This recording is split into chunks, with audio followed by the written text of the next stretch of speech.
Welcome to Golf in the Cosmos, where physics meets the fairway and the universe takes a swing at your mind. We got Andrew and Parbeh here.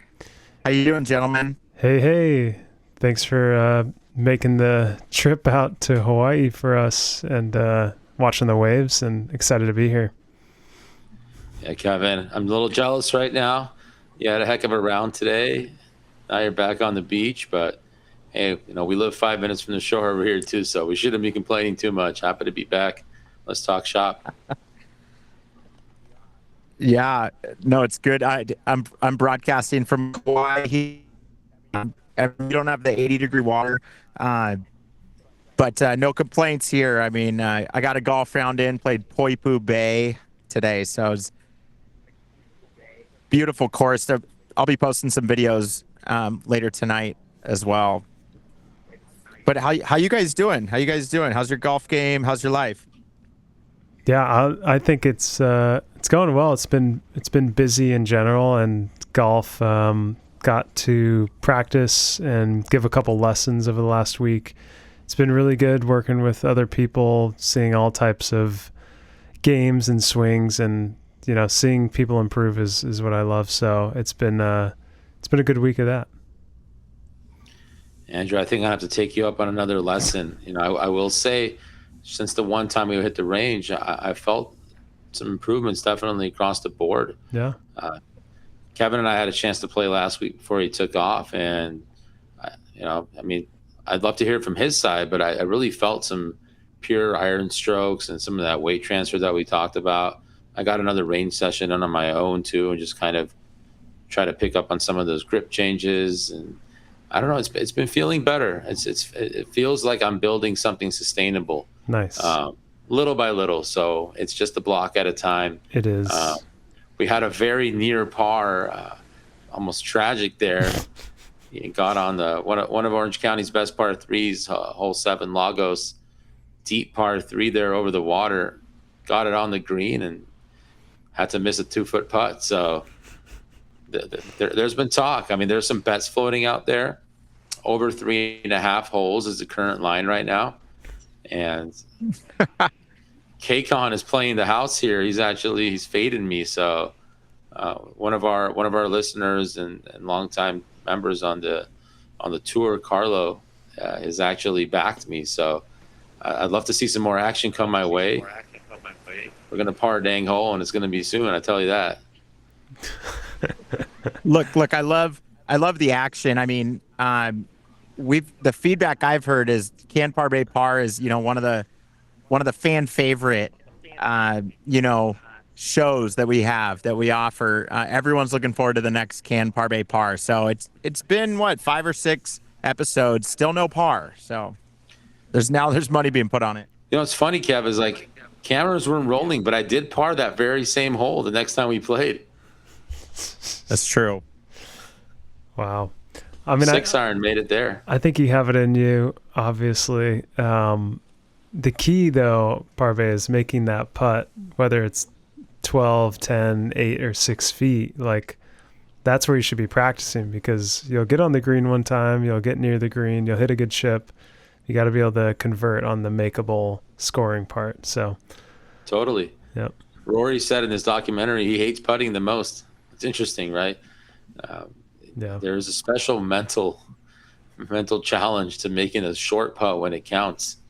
I did also lose to our friend Kaza on the 18th green on Lagos, our last round, by 3 putting as well. Oh. So it's went into that 18th hole with a 2-shot lead, actually.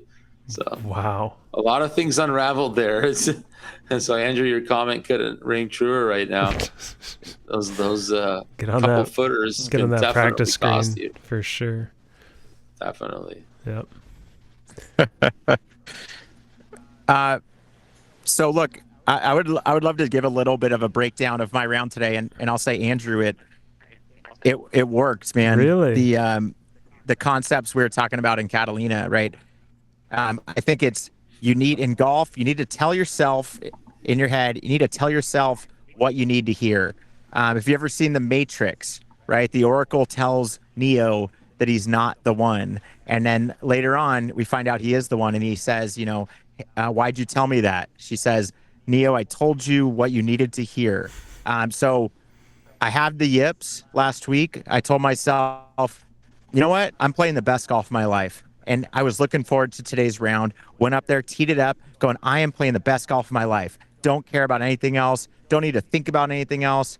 Playing the best golf of my life. And then I teed it up and I played really good golf. And when I had a shank, I went, oh, that's out of character because I'm playing the best golf of my life. So, and I moved on. And I don't think I was going to be able to move on if I was accepting the yips. And I don't know. I haven't tried the other way when you're playing really good and then telling yourself you're playing bad. But I'm pretty sure you need to tell yourself, what you need to hear. It has nothing to do with what is true or false.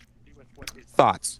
Wow. I love that, because what it's showing is that it's not about, we were kind of going at, you tell yourself the opposite. Like, oh, when you're playing well, say you're playing poorly. When you're playing poorly, saying you're playing well. But it's, like you said, say what you need to be told. And, that's what makes it a variable, and it can be anything. But when you're playing poorly, it seems to be helpful to say I'm playing great golf, and gives you a perspective that's like, I'm going to go out and hit this next shot how I want to. So I love that. Because it's how you're going to get out of it, right? How you going to get out of the yips? And think of it this way. So I was thinking, like, if you had a kid, right, who's maybe in like 7th, 8th grade playing, and he's playing like super good basketball, right? You're going, okay, this guy is scoring so many points. He's beating these kids. You go, he might have a future. Like, he's not pro by any means. Would you go, when he gets home, would you tell him, son, you're so good at basketball. You're playing the best, and I think you've made it? No, you would say, hey man, you got a long way to go still. If you really want him to be the best, you would say you're not actually that good. And then on the other side of the coin, if he really is playing poor, you probably want to tell him, you played so good today, man. Like, you really played good. Like, you're looking great. I mean, that, I think, is how you perform. Get people to perform. Parbeh, any thoughts?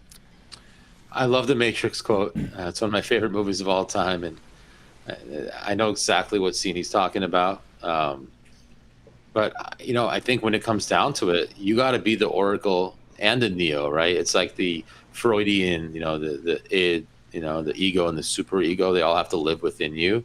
So I think the answer lies somewhere in between. Is like, you need to be your own Oracle. You need to know that you are the one. But you also need to know, like Kevin said, what you need to hear at that time, right? So how do you drown out the noise of, like, yeah, sure, you might know that you're the one, but right now you're not playing like the one. Mm-hmm. And to kind of piggyback on the example of the young kid, right, who's doing really well. If it were me and I picture myself in that situation as a parent or as a coach, it's like, I want to call out the things that he does real well. It's like, hey, look, that jump shot, that's muscle memory for you. I love how that feels. But I can tell that when you go for that, left-handed layup, it's not. Let's work on what it takes to make that muscle memory, right? I think, again, I'm not a pressure player. I'm not a competitive player. But if I were to be, I would want to turn the things that are difficult into muscle memory. I think that's the ultimate challenge, right? Mm-hmm. When it comes to these things in sports, and it comes to these things with kind of being in the right mental headspace when it counts. Because I got to imagine, I always go to you, Andrew, because I know you've been in these situations, right? There have to be some shots that are muscle memory, right? It's the 52-degree wedge from 110. Like, no matter what you do, I feel like you can always make that feel good, right? Yep. And I feel like it's getting the other parts of your game that aren't quite as, quote unquote muscle memory-esque to fit into that frame. So I don't know. I don't think there's an easy way out of it. I think you look at, Kobe's in the gym until 4 a.m, shooting those shots until they feel like muscle memory. So, I'm starting to realize this a little too late, but you gotta get on the range, I think, and you gotta hit so many shots until they start to feel that way. I don't think there's an easy way out in golf.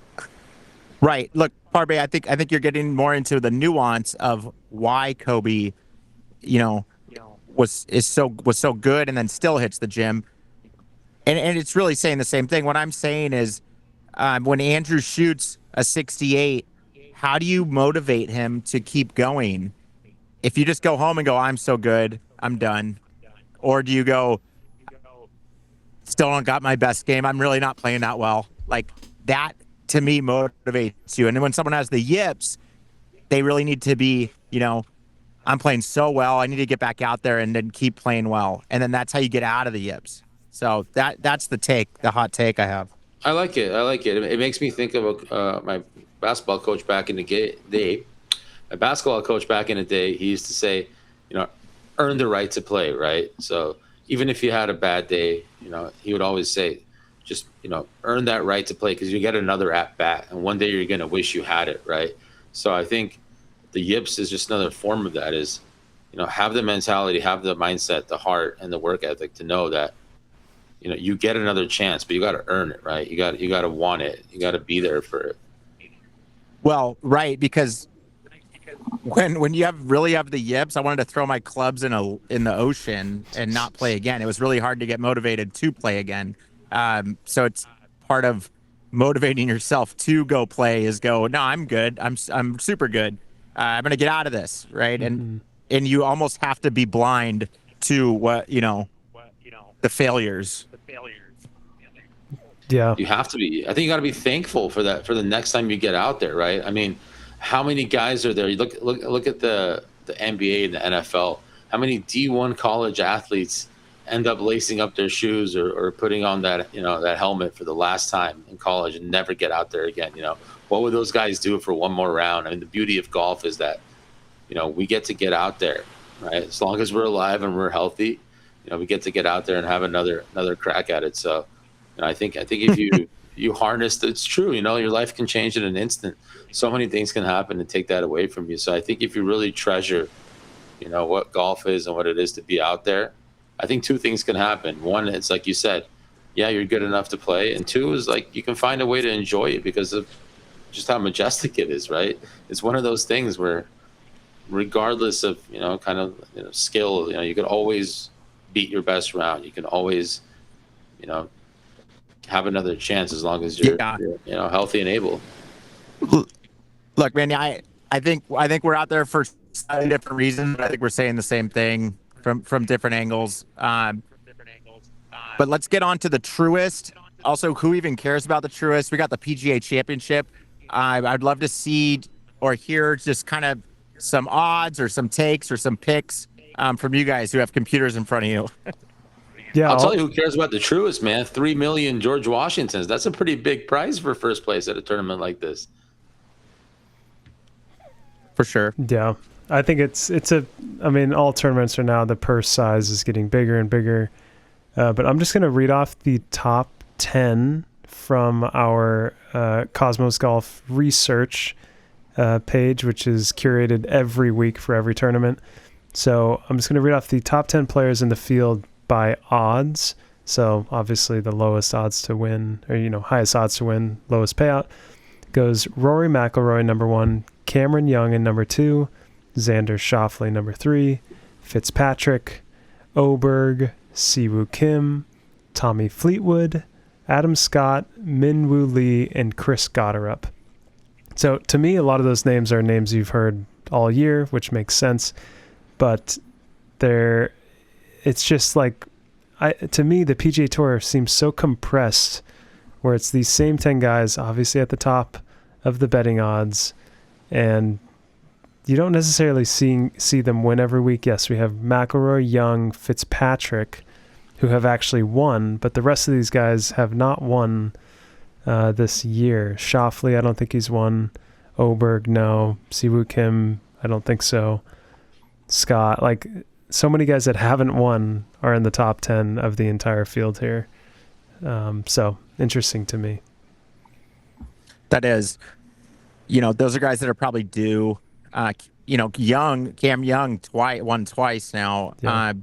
I wanted to also bring up huge news on the live side DP World Tour. John Rahm strikes the DP World Tour, get back in the game to make him eligible for the 2027 Ryder Cup at Dare Manor. John Rahm will now be eligible to be in the field because of the deal he struck. So he is looking ahead, looking past Liv. It really looks like Liv is in the past. Bryson DeChambeau with some provocative comments, saying that he'll move forward with his YouTube career, and also quote saying it's unfortunate that the PGA Tour wants to sanction him because they would be missing out. They could get a lot out of him. So he seems to think that he doesn't deserve any of the penalties, that they need him more than he needs them. So that sparked a lot of controversy as well. Wow. Yeah, I think that's a fair comment, and it fits Bryson's character. Yeah, it's a very, I don't know, interesting way of thinking about it, because he will play on the PGA Tour again, and he might just have to wait that year and then qualify in some other way. But I see why he's frustrated. Hey, man. Right. I'm an outspoken guy. I've definitely known what it's like to be villainized, and if I'm looking at it from Bryson's standpoint, I get it. I think he is a draw to the game. We all know that. There's no denying it. And no matter what the PGA Tour does, it's like they can't keep him off forever, like Andrew said. So they can play their games. They can use the rules however they want. But at the end of the day, we're going to see him back on tour one way or another. If it costs him a year, I think the following will just grow. The excitement will just grow. So I think any way you crack it is good for golf. It's good for YouTube golf. It's good for guys that want to see the game, outside of the rigid format of a PGA Tour event. So I think it's good all around. I mean, and into your earlier point on Jon Rahm, I mean, hey, Liv is disintegrating. Can't say we didn't see it coming. I think the Saudis realized that there's not going to be a break-even point in all that money they dumped into it. I mean, Cristiano Ronaldo's getting paid $250 million a year to play soccer in Saudi Arabia. So I really wonder what calculations they had. He's making 4 times the money of Shohei. And I really wonder what NPV or cash flow analysis that was done there to think that they would claw back this money and break even. But even over the next 30 years, like if they're thinking long-term value, like I just still don't think it pays off at all. Yeah, I know they have unlimited oil, but you know what? We don't have unlimited attention span. So I think it's great to see it play out, and I'm excited for a lot of these guys to come back to the PGA Tour. I think it makes the PGA even more lit, and I'm sure there's guys. I mean, I would hope that there's guys on the PGA side going, we should be eating this up.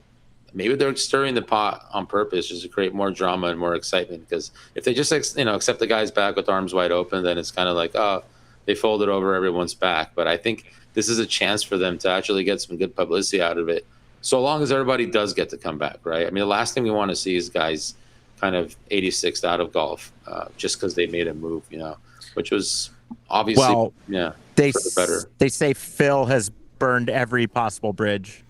So that's to be seen if Phil makes it back. But guys, I'm going to start to wrap up, but I want to just summarize cart reviews on golfinthecosmos.com. We have some new cart reviews on Cosmos Labs. Check that out. We have our picks for the Truist. And then next week, there's going to be a lot of live streaming for the PGA Championship. We're going to be out in Palm Springs with a big part of the crew. And there's going to be some live stream similar to the Masters for the PGA Championship. So guys, we read you off the top 10. We're not going to have picks for the Truist, but that's the top 10. Gentlemen, thank you for joining. Quick Oberg pod this is week, going but to win this I think it was a week. good I'll one. tell you that. Oberg is going to close. My number one pick is who was I going to pick? I was thinking Oberg as well, but I think Schauffele's my pick this week. He will close. There you have it. All right. Thank you. All right, gentlemen. Thanks for joining. We'll see you next week. Mahalo. Mahalo.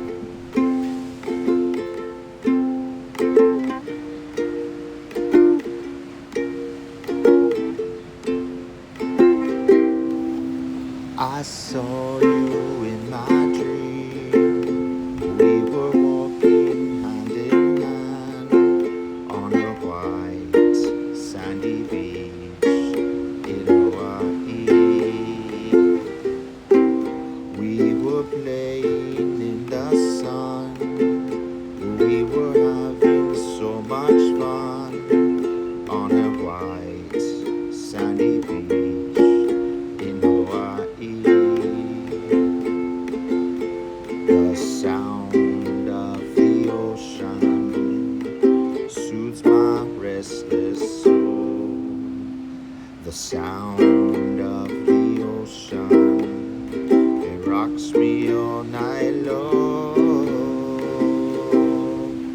on those hot summer days, lying in the sun on a white sandy beach of Hawaii.